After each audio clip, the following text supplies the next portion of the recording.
So we're going down to Woodland Park.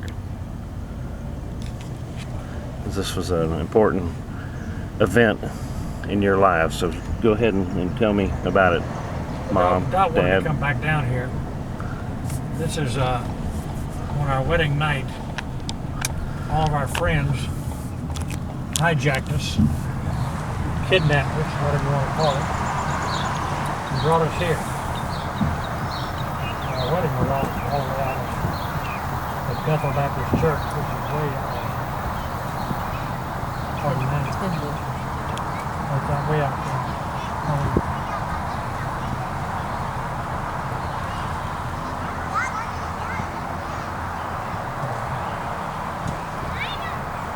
Anyway, they took us out here and they had us blindfolded and all that, and they put us in one of these houses. It was an abandoned One of these house. houses over here on the other side of the street? Yes, on the left-hand side.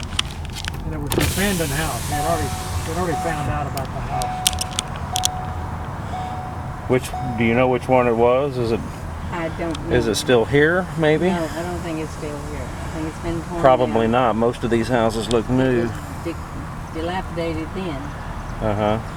They were going to leave us here. They were going to leave you in the Blindfolded house? and tied up, yeah. And so they were going to come back later. But the old house, kind of like this one right here, but it's It was much Sure. worse than that. up here.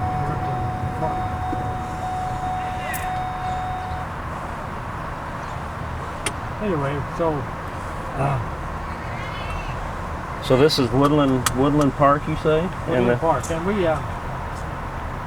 like I say, we were tied up. I told Bobby Sumner, who was one of the ringleaders in all this, I said, "You better not leave us here, Bobby.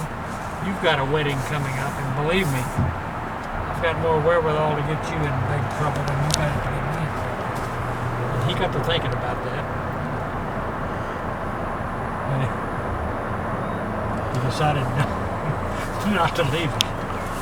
Well, let's go back and let's. I want to hear the whole story. I mean, what happened? How did they apprehend you in the first place? How did that take place? Well, it took place at the wedding reception at whose house was it? Aunt T's. Aunt T's house. That's your Aunt T mother. Aunt Ruth. Aunt Ruth. That's her name. Her name was Ruth. Okay. Charlie and Ruth Framing. Framing. That's Yeah. Benicia and Marianne and Michael's parents. Anyway, started with two ways. One thing, they had her already tied up and everything. Go ahead and pull up into the parking lot over there. They had her done, and I wasn't going. I was fighting. And somebody said, "Well, we've already got Dot, so you might as well come on."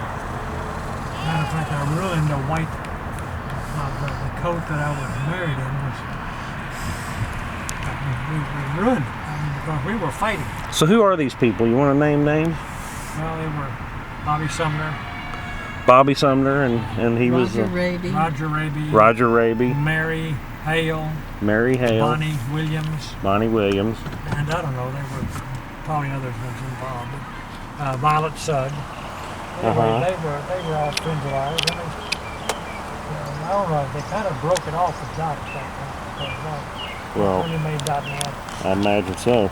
But anyway, we were, So you were at the reception, and they had her all tied up and everything. As a matter of fact, there's, I think, some photographs of you. Yes.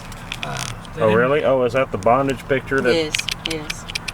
They didn't get any photographs of me because, again, we literally were wrestling on the ground out there at one point. And but they finally convinced me to go. When we left, John Wooters pulled in front of later. the driveway. Later, Well, that was after we left there. No, was it after we came back? once we came back to the same Okay. place, we came back to the reception place because, as I've already mentioned, Bobby Sumner chickened out. He said, "No, we can't do this. We got to take them back." He realized I was serious, and I was. He was ruining our wedding night.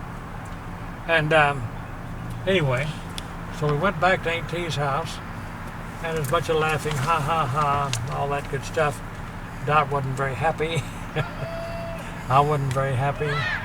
So we got in Jerry Miller's car, my best man and my best friend. But he wasn't. He didn't take part in all no, this. No.